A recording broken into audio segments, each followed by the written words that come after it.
Tollywood handsome hero Prabhas ఎప్పుడు వార్తల్లో ఉంటూనే ఉంటాడు. కానీ సినిమాల గురించి కాదు, అతని వ్యక్తిగత జీవితం గురించి, ముఖ్యంగా అతను ఎప్పటికీ ఒంటరిగా ఉండటానికి కారణం ఏమిటి? ప్రభాస్ ప్రేమ జీవితం గురించి అందరికీ ఆసక్తి ఉంది. కానీ ఇక్కడ ఆశ్చర్యకరమైన విషయం ఏమిటంటే ఈ అంశంలో రాజమౌళి పేరు తరచుగా వినిపిస్తుంది. ప్రభాస్ లవ్ లైఫ్ ను రాజమౌళి ప్రభావితం చేస్తున్నారా? ఆయన ప్రభాస్ పెళ్లికి ఆటంకంగా మారుతున్నారా? ప్రభాస్ అందరికీ మిస్టరీ. ప్రభాస్ చాలా ప్రైవేట్ వ్యక్తి. వ్యక్తిగత జీవితం గురించి బయట పెద్దగా చెప్పడు. బాహుబలి, సాహో, ఆదిపురుషు వంటి బ్లాక్ బస్టర్ సినిమాల తర్వాత అతని క్రేజ్ పెరిగింది. అతని లుక్, పర్సనాలిటీకి లక్షల్లో అభిమానులు ఉన్నారు. అందుకే అతని పెళ్లి గురించి ఊహాగానాలు ఎక్కువగా వినిపిస్తున్నాయి. రాజమౌళి ప్రభావం ఎంతవరకు? రాజమౌళి ప్రభాస్ బలమైన ప్రమోషనల్ బ్రాండ్. వీరిద్దరూ కలిసి బాహుబలి లాంటి హిట్ ఇచ్చారు. రాజమౌళి ప్రభాస్ కెరీర్ ను ఎంతో ప్రమోట్ చేశారు. రాజమౌళి వ్యక్తిగతంగా ప్రభాస్ ను ప్రభావితం చేస్తున్నారా అనేది పెద్ద ప్రశ్న. ప్రభాస్ పై రాజమౌళి మాటల ప్రభావం ఉందా? ఒక ఇంటర్వ్యూలో ప్రభాస్ చెప్పాడు, రాజమౌళి గారు కెరీర్ పై దృష్టి పెట్టమని చెప్పారు. ఇది సాధారణంగా చెప్పిన మాట లేక అందులో ఏదైనా రహస్య అర్థం ఉందా? రాజమౌళి ప్రభాస్ పై గొప్ప గౌరవం, ప్రభావం కలిగి ఉన్న వ్యక్తి. ప్రభాస్ తన కెరీర్ పై దృష్టి పెట్టేందుకు రాజమౌళి సూచనలు ఇచ్చి ఉండొచ్చు. ఇది నిజమేనా లేక ఊహగానం? ప్రభాస్ ఒంటరిగా ఉండటానికి రాజమౌళి కారణమా లేక ప్రభాస్ ఇంకా సరైన భాగస్వామిని వెతుకుతున్నాడా?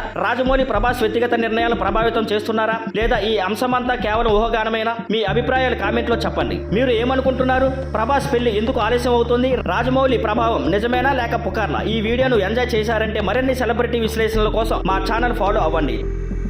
Thank you for watching. Please like, share and subscribe.